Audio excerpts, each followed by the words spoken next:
کہ وہ ڈرتا بھی ہے، خوف کھاتا ہے اور اس کی آواز نہیں نکلتی اس کے سامنے، اس طرح سے اپنے والدین کے ساتھ مخاطب ہو۔ یہ تفسیر تبری کی روایت ہے، والیوم 17 ہے، پیج 418 اور 419۔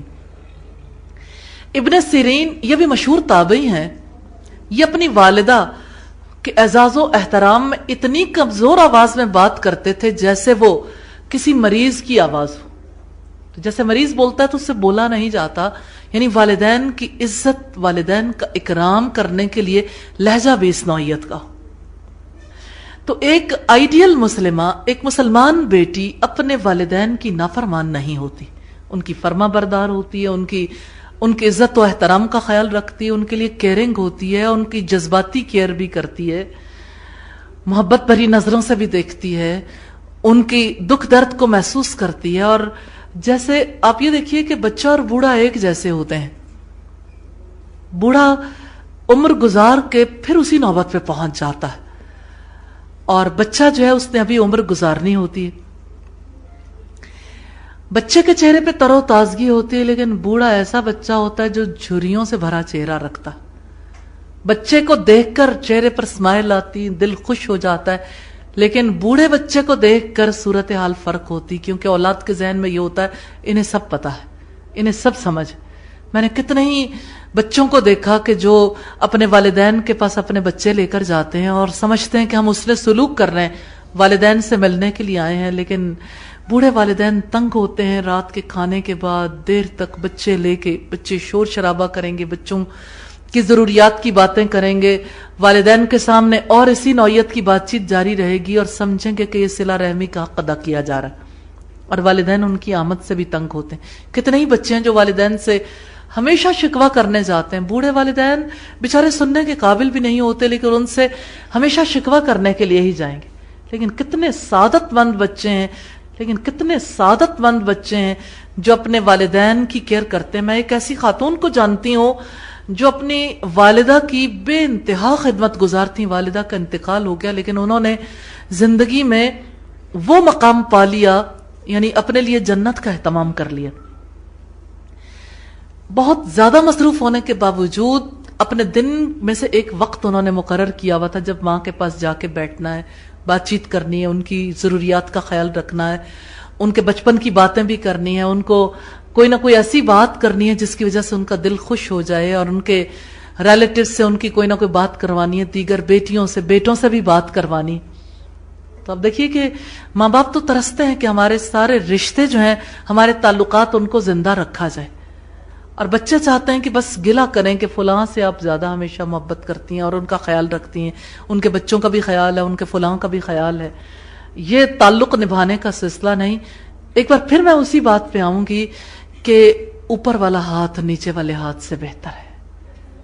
تو جو والدین کا حق ادا کرنا سیکھنا چاہتا ہے اس کے لیے لازم ہے کہ وہ اوپر والا ہاتھ بنے، کہ والدین سے پوچھے، ان کے ساتھ بات کرے، ان کی پسند کا خیال رکھے اور ان کے دل کو خوش کرنے کے لیے کوشش کرے۔ سبحانک اللہم وبحمدک نشہد ان لا الہ الا انت نستغفرک ونتوب الیک۔